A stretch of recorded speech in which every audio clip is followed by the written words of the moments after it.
보이지 않는 것을 믿는 자 그리스도인. 예수를 너희가 보지 못하였으나 사랑하는도다. 이제도 보지 못하나 믿고 말할 수 없는 영광스러운 즐거움으로 기뻐하니. 베드로전서 1장 8절 말씀. 눈으로 보는 것과 믿음으로 보는 것의 차이는 무엇입니까? 눈으로 볼 수 없는 것을 믿을 수 있는 힘은 무엇입니까? 백문이 불여일견이라는 속담이 있습니다. 이는 보면 믿게 된다는 뜻입니다. 그러나 성경에는 우리가 가시적인 눈으로 볼 수 없는 것들이 많습니다.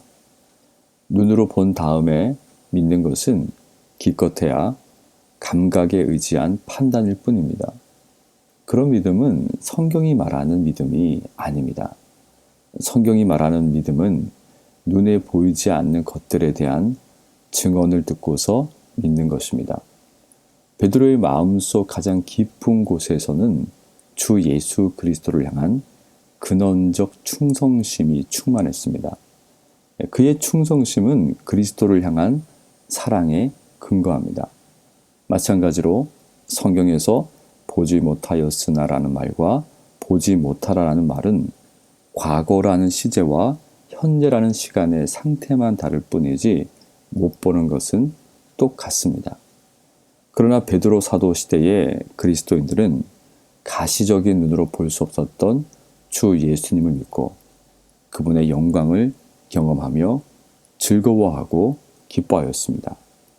그러므로 믿음은 눈에 보이지 않는 성령의 가르침과 증거에 대한 영적인 반응이며 그 반응은 가시적인 눈으로 볼 수 없는 그리스도의 임재를 경험하게 됩니다. 우리는 인간이기 때문에 눈에 보이는 것을 믿게 됩니다. 그러나 우리 주변의 것들 중에 일부만 보지 않고 전부를 보게 된다면, 즉 피조 세계에 눈에 보이지 않는 놀라운 것들을 보게 된다면 우리는 눈에 보이지 않는 것들을 의심하지 않을 것이고 절대 낙심하지 않을 것입니다. 왜냐하면 우리의 가시적인 눈으로 볼 수 없는 것들이 분명히 존재하기 때문입니다. 그런데 그 모든 것들은 우리의 육체의 눈이 아니라 믿음이 있어야 보입니다. 아브라함은 믿음을 따라서 하나님의 약속을 믿음으로 지시한 땅으로 갈 수 있었습니다. 그는 보이지 않고 볼 수도 없었던 것을 믿음으로 보았기 때문에 가능한 일이었습니다. 그러므로 믿음의 본질은 하나님을 만나고 그분을 경험할 때 일어나는 신앙의 본질이라는 것을 깨닫게 됩니다. 우리가 하나님을 사랑하고 그분과 더욱 깊은 교제 가운데로 들어가면 갈수록 하나님을 향한 우리의 믿음은 더욱 견고해지고 우리는 육체의 눈으로 보는 것들만 믿는 초보적인 단계에서 눈에 보이지 않지만 분명히 존재하는 것들을 믿을 수 있습니다. 하나님은 눈으로 볼 수 없습니다. 성령님도 눈으로 볼 수 없습니다.